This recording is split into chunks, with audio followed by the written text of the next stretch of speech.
En el jardín del Edén, la serpiente se le acerca a Eva con una pregunta aparentemente inocente. Ella le dijo: ¿con que Dios os ha dicho que no comáis de todo árbol del huerto? Satanás se hace el sorprendido y toma esta postura por la supuesta severidad y las prohibiciones que Dios puso con respecto al árbol. ¿En serio? ¿De ningún árbol? Noten bien, esta pregunta tiene una distorsión en el fondo, muy sutil. Lo que estaba sugiriendo Satanás es que con ese límite que Dios le había puesto a ellos, le había quitado toda la libertad completa. Pero Eva lo corrige de la siguiente manera. Ella dice: Dios nos dijo que del fruto de todos los árboles que están en el huerto podemos comer, excepto del árbol que está en medio del huerto. Dijo Dios: no comeréis de él y no le tocaréis para que no muráis. La pregunta de la serpiente fue mucho más que una pregunta. Fue una acusación directa contra la justicia y la bondad de Dios. En ese momento Eva no cayó en la trampa de Satanás. Pero a veces nos pasa que nosotros pensamos que Dios nos restringe toda libertad humana. Y esto se ve en paralelo con las respuestas de los niños cuando en 9 ocasiones le piden permiso a los padres y los padres le dicen: sí, tienes permiso, pero cuando llega la 10ª vez los padres les dicen que no. La respuesta por lo general de los niños es: nunca nos dejan hacer nada. La pregunta de Satanás fue un ataque directo a la integridad de Dios. Pero luego pasó de un ataque indirecto hacia un ataque frontal. Satanás le dijo: no vas a morir, sino que sabe Dios que el día en que comiereis de ese fruto prohibido, tus ojos serán abiertos y seréis como Dios, conociendo el bien y el mal. Aquí la tentación estaba envuelta en una mentira. Satanás contradijo lo que Dios había dicho. Dios dijo: moriréis. Satanás dijo: no moriréis. Él estaba acusando a Dios de mentir. Y no solo eso, sino que le estaba dando una razón lógica para la supuesta mentira de Dios, como una especie de envidia para que ellos no lleguen a su mismo nivel. Y esa no fue la última vez que una tentación como esa fue puesta delante de la humanidad. La misma serie de pensamientos diabólicos se presentan en la mente humana cada día. A diario batallamos con aquellos pensamientos que nos dicen que las leyes de Dios son injustas.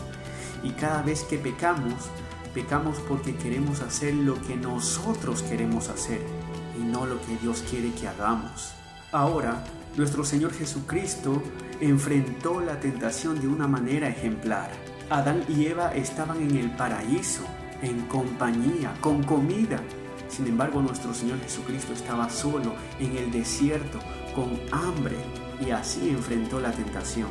Ahora, notemos el parecido entre estas dos tentaciones. El mismo punto estaba en juego: la confiabilidad de la palabra de Dios. Satanás se le acerca a Jesús y le dice: si eres hijo de Dios, di que estas piedras se conviertan en pan. Mire que Satanás no dice: ya que eres hijo de Dios, sino que dice: si eres hijo de Dios. Y aquí estaba haciendo una sutil sugerencia: ¿realmente eres hijo de Dios?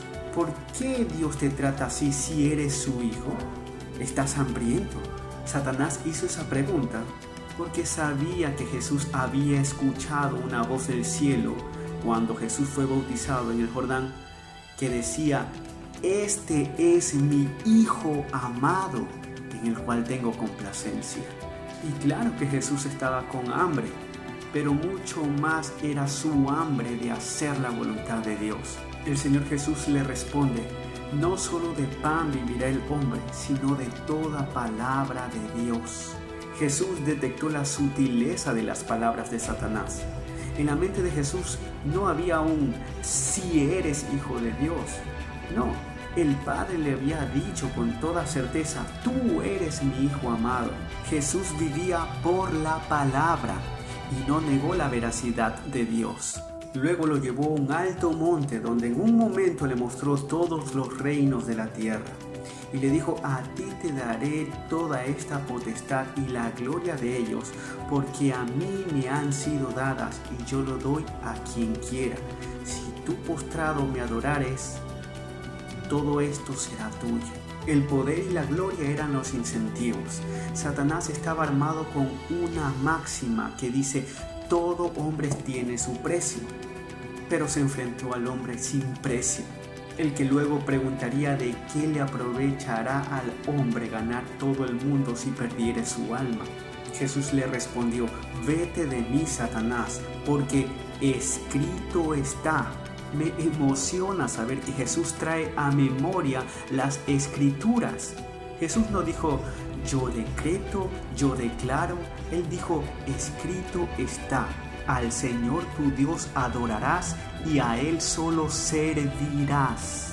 Y aquí podemos observar que otra vez el ataque de Satanás era a la obediencia a la palabra de Dios. Ahora le tocaba el turno a Satanás de utilizar las escrituras. Él le llevó a Jesús hacia el pináculo del templo y le dijo: échate de aquí abajo, porque escrito está, a sus ángeles mandarán para que tu pie no tropiece en piedra. Y aquí Satanás torció las escrituras para poner un pasaje en contra de otro. Y otra vez Jesús le responde: dicho está, no tentarás al Señor tu Dios. Lo que estaba diciendo Jesús es: claro que conozco las escrituras, pero no vas a tentarme con una promesa que está circunscrita en una prohibición. No era necesario que él se lance del pináculo del templo para saber que los ángeles estaban cuidando de él. Así también nosotros debemos estar seguros en lo que Dios ha declarado, pero ojo, no debemos de poner a prueba aquello. Solo hay que estar confiado en lo que Él ha dicho. En ambos casos, la tentación con Adán y la tentación con Jesús, el punto en juego allí es la confiabilidad en la palabra de Dios.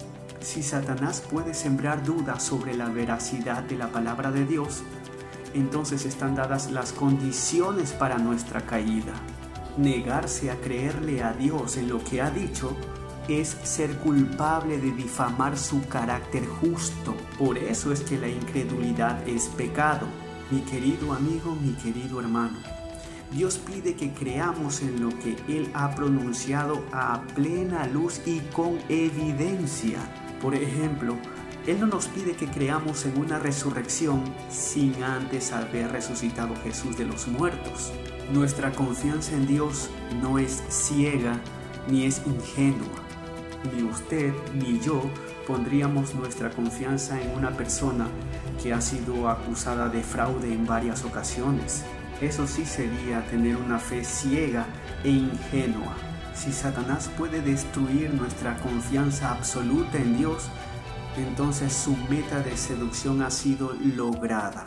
Aprendamos de Jesús. Él eligió bien entre la palabra de Satanás el mentiroso y la de Dios.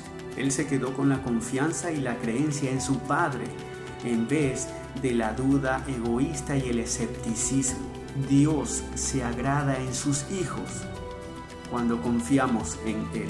Mi querido amigo, rechazar el regalo de Dios, nuestro Señor Jesucristo, quien es el único que nos puede librar de las consecuencias del pecado, es firmar nuestra sentencia de muerte. Porque si no estás convencido en que Jesús lo puede hacer, quiere decir que en tu mente existe la posibilidad de que haya otra manera, cosa que Dios no ha dicho. Hechos 4:12 dice así: y en ningún otro hay salvación, porque no hay otro nombre bajo el cielo dado a los hombres en que podamos ser salvos. Solo el de Jesucristo. La Biblia dice que la paga del pecado es muerte, y todos hemos pecado. Pero la dádiva de Dios, es decir, el regalo de Dios, es vida eterna, pero solamente en Cristo Jesús. Así que, mi querido amigo, pon toda tu confianza en Él. Arrepiéntete de todo corazón de tus pecados y pídele a Dios que te perdone. Él de seguro lo hará. Al poner toda tu confianza en Él, estás agradando a Dios. Y cuando vengan esas dudas a tu mente, debes de confiar en lo que Dios ya ha prometido. Que Dios les continúe bendiciendo.